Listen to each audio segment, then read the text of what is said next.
All right, ladies and gentlemen. Señoras y señores, vamos a reanudar. Muchas gracias. ¿Hay algún anuncio administrativo antes de pasar a la refutación? No por parte de la demandante. Señor Hamilton. No, señor presidente, gracias. Muy bien. Entonces vamos a escuchar a Perú en la refutación.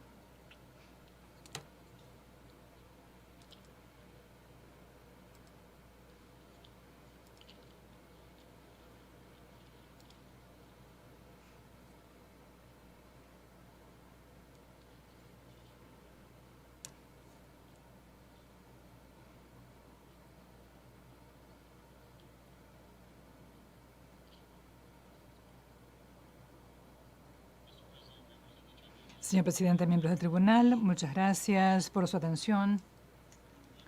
Perú ahora va a abordar diversos argumentos planteados por Renko durante sus argumentos en el día de hoy. Hay 4 argumentos principales que Renko plantea. El primero está relacionado con el alcance del requisito de renuncia del tratado. El segundo, la capacidad para sanear todo vicio alegado, supuesto vicio. El tercero es los reclamos de la empresa local Doran Perú.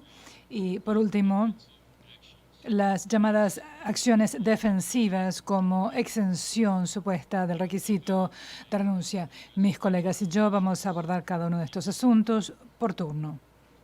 Primero, el alcance del requisito del tratado con respecto a renuncias escritas. Lo más notable del argumento de Renko presentado a este tribunal es cuánto tiempo tardó Renko en llegar a lo que dice el tratado con respecto a la renuncia. Escuchamos muchos comentarios preliminares, principios generales de interpretación, cómo armar distintos componentes para que encajen y distintos principios que rigen el tratado y la legislación aplicable. Pero lo que obliga a este tribunal es el texto simple del tratado. Y con respecto a ese texto, parece haber un acuerdo entre ambas partes del tratado, es decir, Perú y Estados Unidos, con respecto al alcance de ese requisito y sus implicaciones. El artículo 10.18.2b, condiciones y limitaciones del consentimiento, es claro. No podrá presentarse una demanda a arbitraje salvo que se cumpla el requisito de renuncia. Lo que escuchamos con muchos detalles hoy fue muchas formas de tratar de esquivar el requisito fundamental de que se cumpla el requisito de la renuncia al comienzo del procedimiento, porque de lo contrario el consentimiento está viciado.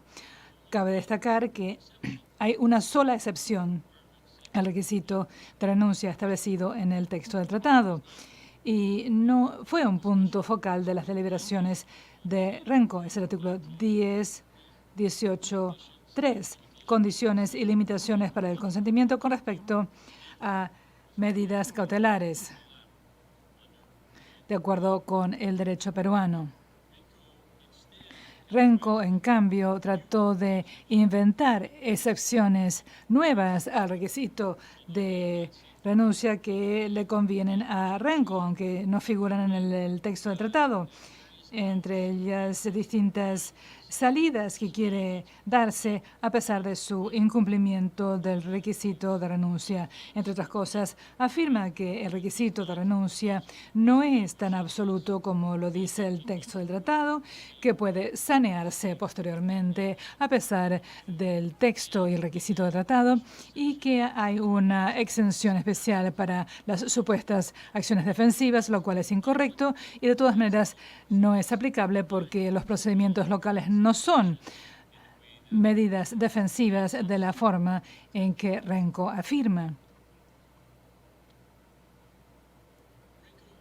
Renko tampoco cuestiona que hay un componente formal y sustancial del requisito de renuncia. Renko cuestiona que el lenguaje de su renuncia sea insuficiente. Mi colega va a abordar eso en pocos momentos, pero Renko no contradice que hay un requisito sustancial relacionado con el cumplimiento del requisito de renuncia, y es el argumento de la acción defensiva, que vamos a abordar con más detalles. Al fin y al cabo, llegamos al punto de partida, que es el texto del tratado que exige renuncias absolutas por escrito que no están presentes aquí con respecto a Renco DRP, y también el cumplimiento sustancial, que tampoco está presente aquí porque las actuaciones locales no caen en la excepción única del requisito del tratado. La señora Benacar ahora va a abordar el tema del requisito de la renuncia escrita, así como el tema de la imposibilidad de sanear vicios.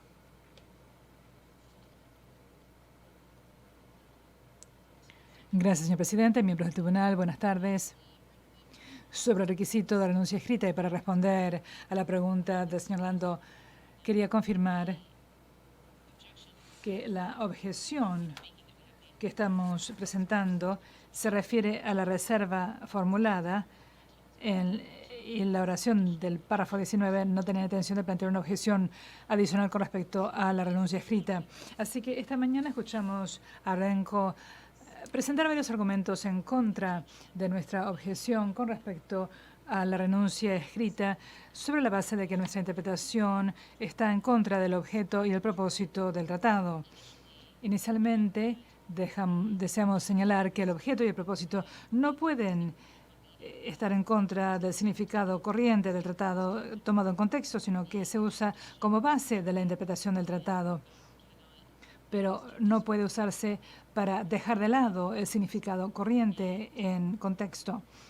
Asimismo, estamos en desacuerdo con su interpretación muy limitada del objeto y el propósito del tratado y en los mecanismos de solución de controversias en particular. La disposición de renuncia debe leerse junto con la disposición de que no se puede hacer un giro en U. Ambas disposiciones operan conjuntamente. Son las dos caras de la misma moneda, pero funcionan conjuntamente.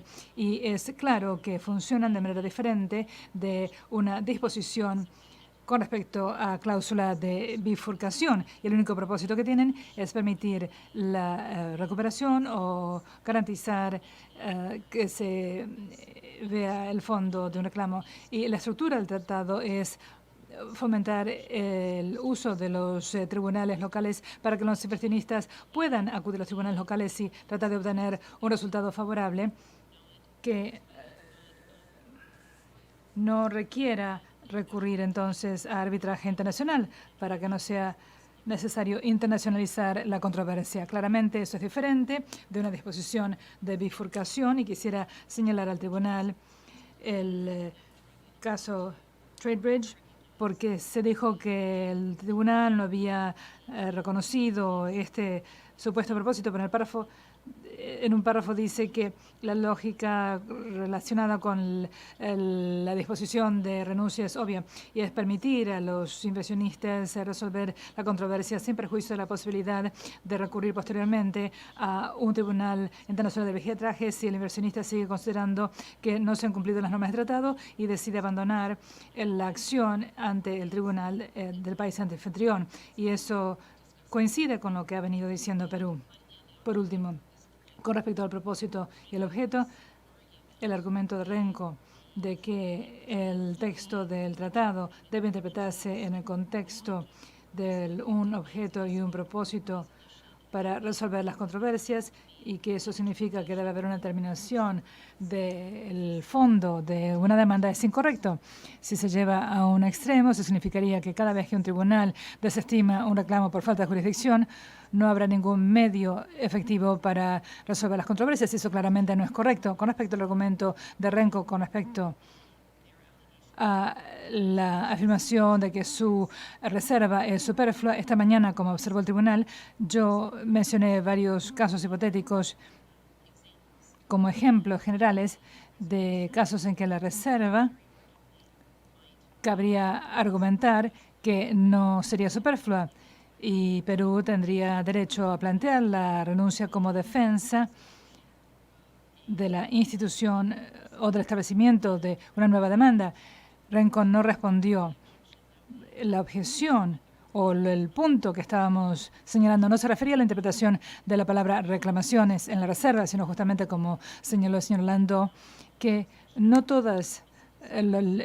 todos los casos de desestimación por razones de jurisdicción, no en todos los casos se desestima por motivos de jurisdicción, puede haber otros motivos y en algunos casos la desestimación, la renuncia no impediría el entablar un procedimiento nuevo. Hay otros casos de desestimación que podrían dar lugar al efecto de res judicata y otros casos en que la renuncia podría usarse para impedir el inicio de esos procedimientos. Y lo que Renco quiere que este tribunal determine es que Perú está limitado a formular defensas basadas en la cosa juzgada y si eso fuera así no habría ninguna disposición relativa a renuncias en el tratado porque siempre se consideraría rejudicada. El tratado otorga una protección adicional al Estado. Este argumento llevaría a una larga ronda de negociaciones con el Estado sobre el alcance de la renuncia y en qué circunstancias la defensa de admisibilidad o de jurisdicción daría lugar a una decisión que permitiría al demandante entablar un procedimiento en un foro local sin ser precluido por su renuncia y en qué casos el Estado podría recurrir a la renuncia. Y eso claramente no es la intención del tribunal o del tratado. Perú tiene derecho a una renuncia absoluta que abarque y se ciña al texto del tratado. Y una vez más, como dijimos esta mañana, sería para incumbiría a cualquier tribunal en el futuro determinar si un juicio subsiguiente está excluido por esa renuncia. Con respecto a la capacidad para subsanar vicios, como reconoce Renco, tanto Estados Unidos como Perú, las partes del tratado, están de acuerdo en que el demandante no puede unilateralmente presentar una renuncia nueva para subsanar una renuncia defectuosa. Y Renco dijo esta mañana que eso estaba bien porque los tribunales a veces no están de acuerdo con las opiniones de las partes no contendientes, pero acá tenemos algo más que las opiniones de una parte no contendiente. Tenemos las opiniones de ambas partes, las únicas partes del tratado. Y de acuerdo con la Convención de Viena, artículo 31.3, A y B, habrá que tener en cuenta, junto con el contexto del tratado, todo acuerdo subsiguiente entre las partes con respecto a la interpretación del tratado o la aplicación de sus disposiciones y toda práctica subsiguiente en la aplicación del tratado que establezca el acuerdo de las partes con respecto a su interpretación. Así que nosotros afirmamos que ese acuerdo entre las partes y en la práctica y el acuerdo en sí deberán tenerse en cuenta en este tribunal.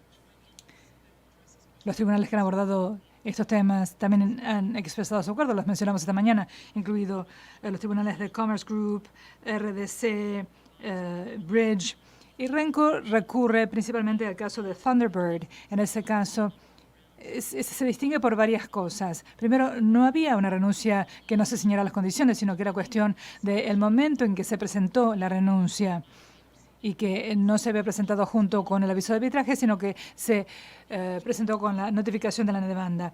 Y en el ámbito del Telecán había un debate entre varios tribunales con respecto a cuando dice presentación de la demanda, si eso tenía que hacer junto con la notificación de arbitraje o no.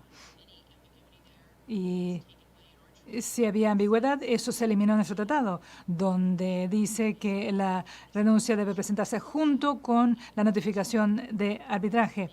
Y además, para dejar en claro que esta era una cuestión de consentimiento y que no había consentimiento de arbitraje si no hubiera renuncia. También se cambia el título cuando dice condiciones y limitaciones del consentimiento.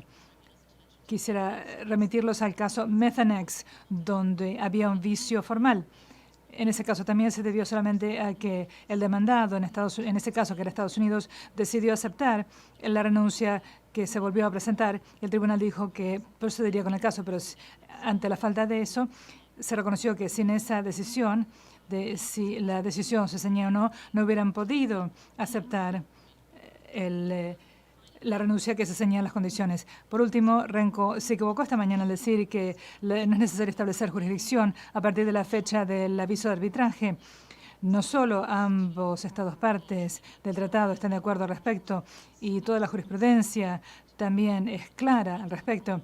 Renko recurrió hoy a varios casos de la Corte Internacional de Justicia, ninguno de los cuales se condiciona expresamente el consentimiento de la Corte a un precedente como la presentación de una renuncia. También esos casos se pueden distinguir con respecto a los hechos. Esa referencia a la Corte Permanente de Justicia en los años 20, en que hubo una impugnación de la jurisdicción, alegando que el tratado en cuestión no había sido depositado y ratificado en el momento en que se presentó el reclamo ante el tribunal. Y el tribunal dijo al aceptar jurisdicción que una característica esencial de este protocolo era un protocolo al tratado que todavía no se había depositado, y dijeron que una característica esencial del protocolo era que sus efectos se extienden a situaciones jurídicas que datan de una época anterior a su propia existencia, y que si no se tomaban disposiciones en el protocolo para la protección de los derechos reconocidos en el mismo,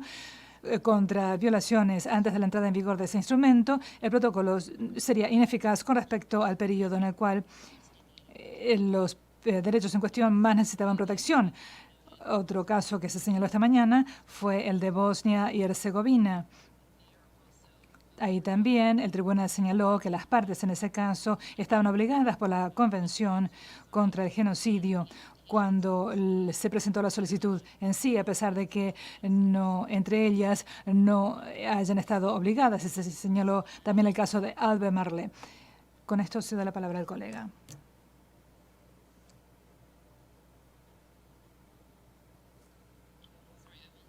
Perdón. Algunos comentarios sobre el tema de si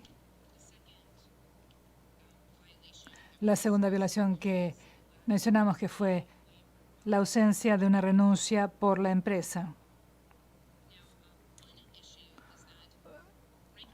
Renko se concentró casi exclusivamente en su reclamo de expropiación, argumentando que para una expropiación es necesariamente un reclamo de...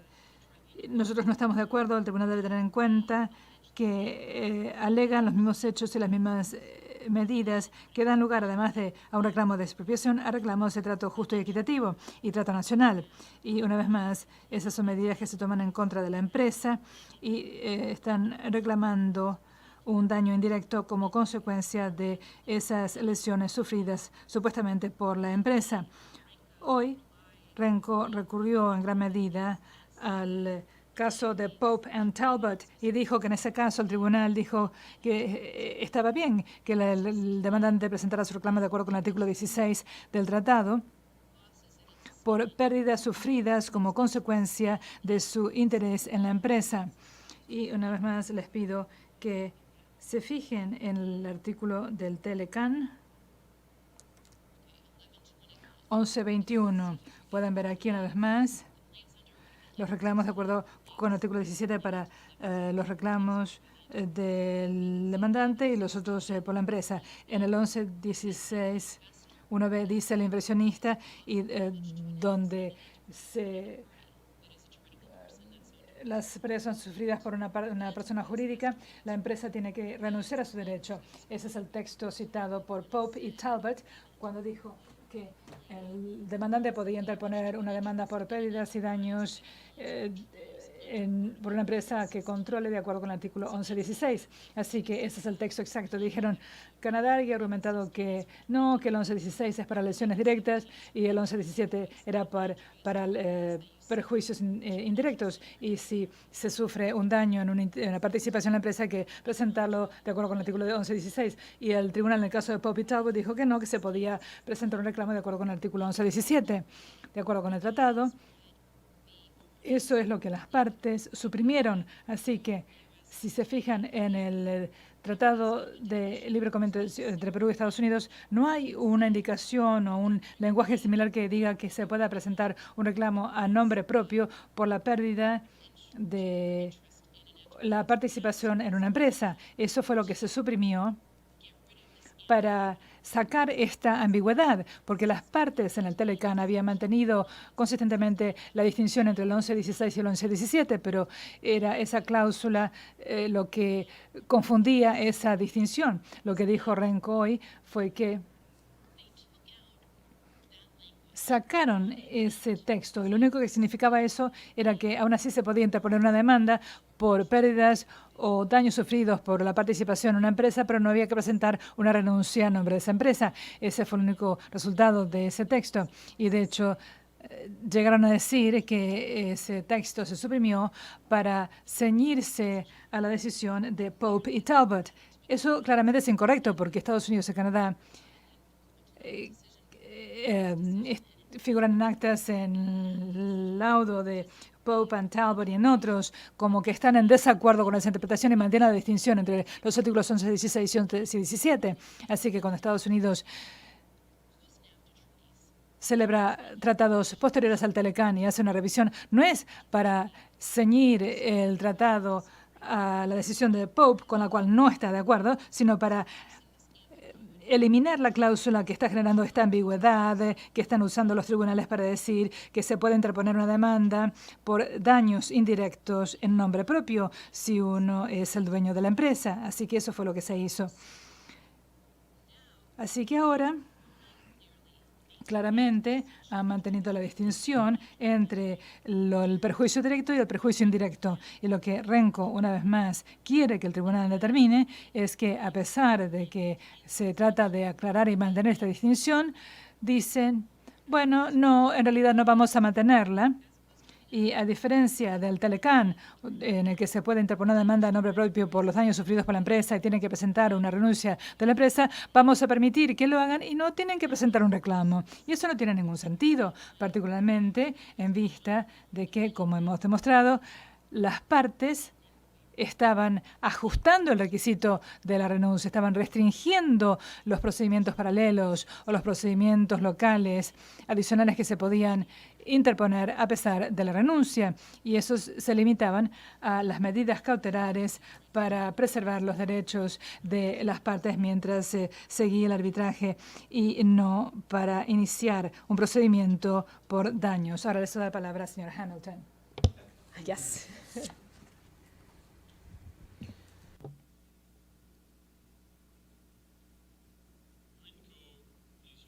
Renko está tratando de reinventar la formulación directa del tratado porque sencillamente no le gusta. Y en cuanto al requisito de una renuncia por escrito absoluta, Renko declaró esta mañana que estaba abierto a retirar la reserva a su renuncia, siempre bajo la condición de que Perú conviniera en una serie de cosas. Renko no puede reformular la redacción del tratado negociado y ratificado por Perú y Estados Unidos. En lugar de Renko imponerle nuevos requisitos a Perú, el tratado impone los requisitos sobre Renko y el requisito es absoluto. Para que quede claro entonces, no hay ninguna excepción por procedimiento defensivo que se señale o que se contemple en el tratado. Ahora bien, hoy hemos oído hablar, próxima diapositiva por favor, de los hechos directos. Y hay un motivo por el cual Perú estableció estos hechos básicos en su memorial sobre la renuncia en el anexo A. Es a saber que estos son los hechos directos que muestran la relación entre los procedimientos legales y el procedimiento bajo el tratado, que constituye una violación del requisito, la renuncia. Ahora, es útil que Renko haya justamente señalado que su argumento y su defensa sobre la cuestión de la renuncia está muy alejada del lenguaje directo señalado por el requisito del tratado. El procedimiento de concursal no es un hecho pertinente. No se escucha porque no está utilizando el micrófono. Es una pregunta óptima, porque justamente eso es de lo que estamos hablando acá. Los orígenes del procedimiento concursal forman en efecto la base de la defensa de Renko. Básicamente dice, y en resumen, Renko es víctima y su única opción fue violar el requisito de renuncia. Debido a que es víctima, debido a que no le gustan las presuntas acciones del Estado peruano y sobre todo del Ministerio de Energía y Minas, pues Renko puede infringir el requisito de renuncia o hacer caso mismo del mismo o ampliar la excepción al requisito de renuncia porque esto tiene que ver con un procedimiento concursal. Y lo que hace entonces Renko es que describe el procedimiento concursal de manera incompleta e incorrecta sin explicar los orígenes de ese procedimiento concursal. ¿Por qué el Ministerio de Energía y Minas había acreditado ese procedimiento concursal y todos los demás hechos que si uno, por cierto, se fija en el diagrama, en la página 13 que señalamos antes, incluyen también otros antecedentes y los he señalado algunos a la derecha acá, que fueron tomados de un anexo que incorporamos en las actas hace casi un año y que tiene que ver con todas las cosas que sucedieron antes de que entrara en vigor el tratado con relación al cumplimiento del ambiental, litigio a nivel de los Estados Unidos y la base del crédito del Ministerio de Energía y Minas. Obviamente, la posición de Perú es que su reclamación de crédito en el procedimiento concursal se deriva de la violación de las leyes peruanas por parte de Renko, violación del contrato, violación de sus leyes y violación del tratado. Así que, con respecto a quién es la víctima en primera instancia, esa no es una excepción al requisito de renuncia que señala el tratado. Es algo que ha inventado Renko para tratar de defenderse. Y lo ha tratado de hacer de manera muy particular. A saber, ha tratado de sostener y de aducir que estos no son denuncias o procedimientos que planteó Dow-Rand Perú, sino que sencillamente pasos en un procedimiento legal en curso y por eso no constituyen procedimientos legales que haya iniciado DRP en violación del requisito de renuncia, pero eso tampoco es correcto. Vimos una diapositiva esta mañana de Renko que tiene que ver o que cita un documento de Indecopi, una nota al pie de la página de Indecopi. Y Renko había traducido este documento señalando que esa resolución podía ser objeto de apelación. Y Renko recurre a este concepto de apelación en un esfuerzo por señalar que esto forma parte de un proceso concursal y que es un paso que tuvo que tomar como parte de ese procedimiento en lugar de la opción que estipula o que permite el tratado, y es el escoger entre diferentes opciones de resolución de controversias, tal y como lo refleja el requisito de renuncia. Si uno se fija en el texto en español del documento de referencia, no dice apelar, o sea, no usa la palabra apelación, que es el término y concepto que utilizó Renko para tratar de indicar que este es un procedimiento en curso, sino más bien lo que dice en español es impugnada. La señora Tovar nos hablará de por qué esta es una diferencia decisiva. Y esto subraya el punto original que señalaba el gobierno de Perú, a saber de que este no es un proceso concursal único y unificado, sino que Dow-Rand Perú, controlado por Renko, optó por entablar o presentar denuncias en procedimientos legales locales. Y ese es el meollo de la violación de la restricción de renuncias. Señora Tovar. Convenia del señor presidente. Señor Hamilton, si el tribunal llega al punto en el que tiene que decidir si las impugnaciones administrativas o el amparo son de carácter defensivo y si dichos procedimientos defensivos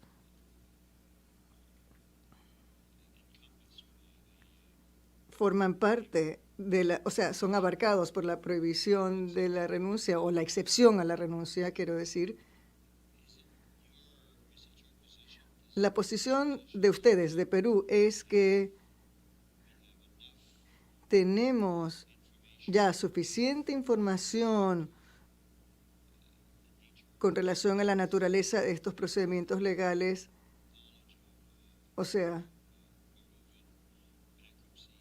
nuestro conocimiento acerca de la legislación concursal peruana como para poder llevar a cabo este ejercicio y emitir una decisión fundada? Gracias, muchas gracias por su pregunta, señor Fortier. Y creo que hace eco de una pregunta que usted hizo esta mañana con relación a lo que señalan las actas ante el tribunal con referencia a las leyes peruanas. En primer lugar, y evidentemente debo decir que no hay base para analizar si hay un procedimiento legal defensivo, porque el tratado no autoriza ese tipo de investigación. Pero igual, suponiendo que esa sí fuera una cuestión a ser explorada, pues la posición de Perú es que ya ha creado un historial resuelto con relación a estos temas y que es el concepto básico del requisito de renuncia que el tribunal no vaya a realizar investigaciones largas sobre antecedentes fácticos para determinar si ha habido o no una violación. Dicho eso, y dado que todavía tenemos un poco de tiempo, quizás celebremos una consulta interna entre nosotros para ver si queremos hacer algún comentario adicional sobre ese punto. Y ahora, bueno, volveremos una vez más a esto antes de terminar. Quiero invitar entonces a la señorita Tovar a que aborde este tema, así como otros puntos de la ley peruana que queremos resaltar. In Spanish. Va a ser en español. Se ha mencionado por Renko. ¿Sí? Okay.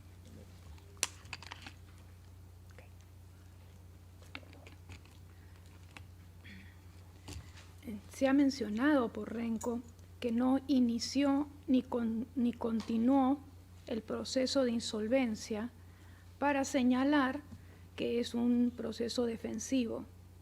Creo que es bueno hacer algunos comentarios con relación a lo que es el proceso de insolvencia en el Perú. No es muy distinta la norma de insolvencia en el Perú de lo que puede hacer otras normas de insolvencia. Y efectivamente la insolvencia de una compañía puede iniciarse ya sea a solicitud del propio deudor o a solicitud de algún acreedor. Entonces, la que se llama voluntaria es la que inicia el propio deudor y la involuntaria es la que pide otro acreedor. Y frente a este pedido de otro acreedor es bueno saber cuáles son las alternativas del deudor.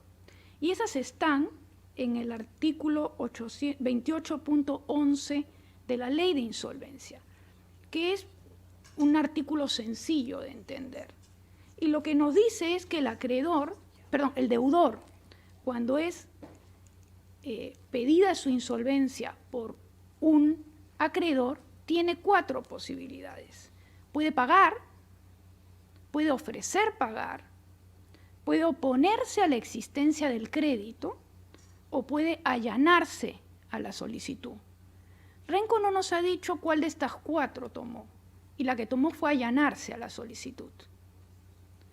Es un poco diferente de si se hubiera opuesto a la existencia del crédito que inició la insolvencia. Y quiero, para que caractericemos bien y veamos de qué se trata este proceso, para ver si incluso el propio proceso de insolvencia puede ser calificado como defensivo en este contexto. Además, después de que ya se allana o se inicia entonces el proceso de insolvencia, se llama a los acreedores para que se presenten. Es en ese proceso que los distintos acreedores presentan su crédito. Y no solamente el deudor puede oponerse al crédito que se pueda ser presentado, como pudo ser el crédito del Ministerio de Energía y Minas, ¿no? Cualquier otro acreedor podría oponerse a un crédito, y así lo establece el artículo 38.5 y el 116 de la ley. Entonces, señalar que era defensivo creo que no es exacto o que no caracteriza correctamente el proceso. Es un proceso para llevar la insolvencia de un deudor en forma ordenada. Entonces, y quisiera llamar la atención sobre un tema específico, porque Renco ha dicho de que no tuvo más remedio, que no tuvo otra opción que cuestionar el crédito del MEM, primero administrativamente, y cuando termina el proceso administrativo, llevarlo a las Cortes. Lo que no dice es que ningún otro acreedor cuestionó el crédito del Ministerio de Energía y Minas. Entonces, tal obligación que parece traer sobre la mesa de que tuviera necesariamente para proteger a los otros acreedores que tomar esta acción, no resulta razonable, porque el único que había cuestionado este crédito era la propia deudora bajo el control de Renco. Finalmente, y antes de entrar al tema del lenguaje mencionado, si realmente hubiera tenido que sentirse tan obligado a cuestionar los créditos que pudieran haber sufrido una oposición, habría que añadir que nunca cuestionó ni llevó a las Cortes el crédito de la propia Doerran Caimán, porque el crédito de la propia Doerran Caimán como acreedor vinculado fue cuestionado por uno de los acreedores. Y sin embargo, ese crédito terminó en el tribunal del Indecopi y no parece que hubiera esa obligación de llevar ese crédito a un proceso judicial para cuestionarlo. En la resolución que reconoce el crédito del Ministerio de Energía y Minas es donde está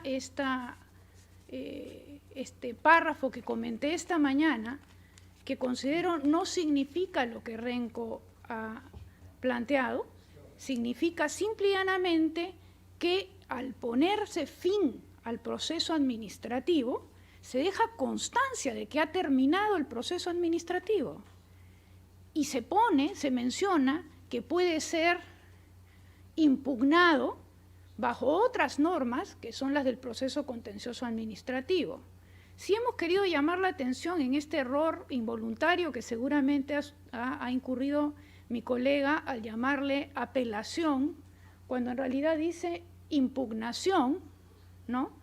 Y no es una apelación, una impugnación es challenge, y por lo tanto lo que se estaba diciendo ahí es que terminado ya el proceso administrativo, existe un proceso judicial al cual voluntariamente podría acudir quien quiera establecer un proceso judicial de acuerdo a las normas peruanas. Ese sería mi comentario respecto de esta caracterización como defensiva de la actuación de Doerran. Ms. Miniker is going to make a few comments. La señora Miniker también va a hacer algunos comentarios más. La señora Miniker va a hacer algunos comentarios adicionales sobre este tema. Muchas gracias. Con respecto a los procedimientos locales en curso, Renco comenzó su presentación sobre esto diciendo que esto es solo pertinente si el tribunal define que no hay un vicio formal en la renuncia o si determina que DRP tenía que presentar una renuncia. Pero a lo que no respondió fue a la objeción de Perú de que DRP violó la renuncia en el momento en que había presentado la renuncia, o sea, entre la notificación de arbitraje y la notificación enmendada de arbitraje. Y no escuchamos respuesta a esto esta mañana. Ahora bien, Renco también adujo que su única opción era iniciar y continuar con estos procedimientos legales, porque de otra manera las medidas pudieran haber sido definitivas. Pero con frecuencia ese es el caso. Yo diría que ese siempre es el caso. En casi todo sistema judicial hay ciertas leyes de prescripción, o sea que si uno se siente satisfecho con alguna medida aunque sea un reclamo contractual, uno solo tiene un cierto plazo durante el cual puede uno impugnar eso y luego después se considera como definitivo. Este es un aspecto de cualquier sistema judicial y ese no puede ser motivo por el cual se permita una excepción a la renuncia o al requisito de la renuncia. Una vez más, RENCO está dependiendo exclusivamente de casos de bifurcación, que ya explicamos por qué consideramos que eso no es aceptable acá, pero sobre todo con relación a algunos de los casos que ellos mencionaron esta mañana, quisiera remitir la atención de ustedes a nuestra réplica en la nota al pie de la página 81, en donde, y aunque RENCO esta mañana señaló CMS, o mencionó a CMS en particular, verán ahí que indicamos en el caso de CMS que es cierto que la parte había argumentado, había aducido que la disposición de bifurcación no se había desencadenado porque la acción era de carácter defensivo, pero el tribunal no decidió sobre esa base. Lo que decidió fue que esa disposición de bifurcación no había sido desencadenada porque las acciones o las causas de acción habían sido diferentes y los procedimientos locales eran diferentes. Así que ahí, una vez más, esto demuestra que la disposición o disposiciones de bifurcación generalmente se interpretan de manera restrictiva. Es diferente a un caso de renuncia cuando uno ve si las medidas son las mismas. Aquí ve uno si los cursos de acción eran los mismos. Y hablan también de la decisión del fallo en el caso Enron, que es en la próxima cita, que se encuentra en la próxima cita. Y lo que hizo que el tribunal decidiera que no había puntos encadenantes ahí es porque aparentemente el organismo regulador que tenía que reglamentar al sector de gas, pues que al demandante ese organismo le exigió que iniciara estos procedimientos. Estos procesos, quiero decir. Al final, este no es un caso de bifurcación, dependen mucho del caso de Occidental, porque el tribunal ahí sí pareció simpatizar o estar de acuerdo con uno de los argumentos que señalaba que el demandante estaba bajo ciertos límites de tiempo y que tenía que tomar una decisión rápidamente. Y también estaban de acuerdo con el hecho de que no querían que el demandante quizás de manera involuntaria desencadenara la bifurcación y renunciara o perdiera sus derechos al arbitraje internacional. Pero ahí no había presión de tiempo. El demandante no tenía presión de tiempo. Hubiera podido iniciar sus procesos de arbitraje sencillamente con respecto a las demandas de St. Louis. Quisiéramos aclarar que nunca hemos aducido de que esas demandas se hayan hecho en nombre de RP. Reconocemos que son demandas hechas en nombre de RENCO. Y ese es un ejemplo de un perjuicio directo hacia RENCO. Pero hubiera podido proceder en arbitraje con relación a esas demandas. Se hubiera podido haber continuado con los procedimientos de insolvencia y haber hecho cualquiera de las impugnaciones en los tribunales locales con respecto al crédito del MEM en tribunales peruanos, haber esperado que se tomara decisión y decidir luego si iba a presentar una demanda en arbitraje internacional con relación a esas medidas. Hubiera podido decidir no impugnarlas y más bien venir aquí al arbitraje. Pero lo que no puede hacer es hacer ambas cosas simultáneamente, en donde Perú ahora está luchando en dos frentes con relación a las mismas medidas.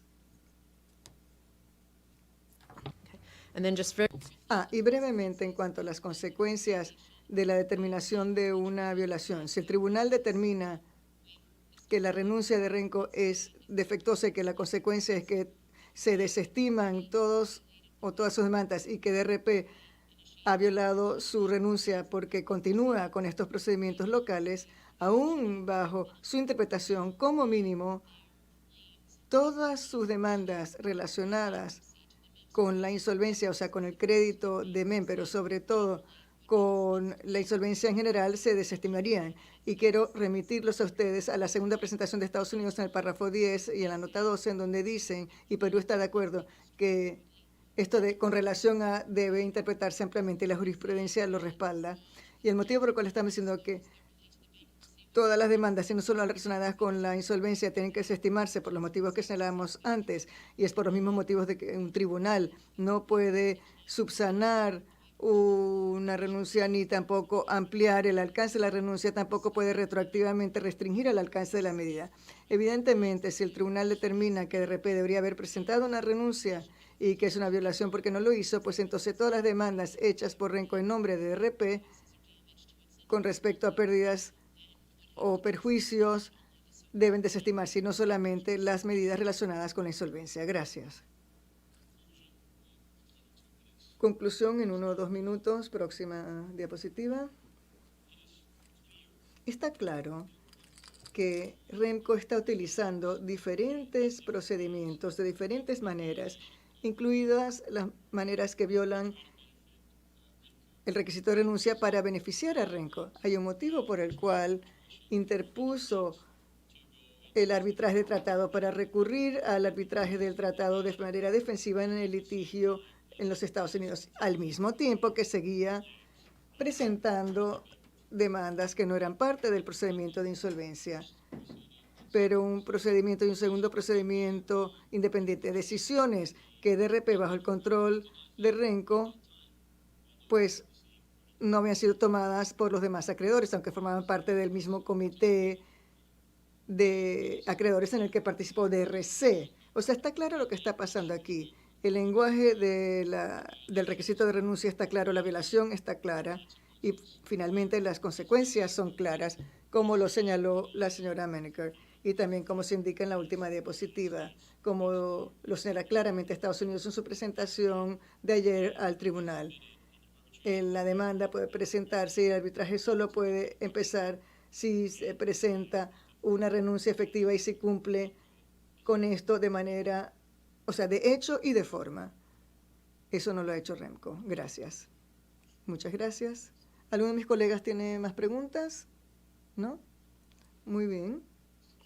Señor Quijo, estoy listo para empezar, pero me pregunto si no pudiéramos racionalizar un poco nuestra refutación, porque acabamos de escuchar lo que dijeron. Si pudiera tomarme 5 minutos con el equipo para que al final en realidad aceleremos nuestro proceso de respuesta. ¿Alguna objeción, señor Hamilton? Le toca al tribunal decidirlo.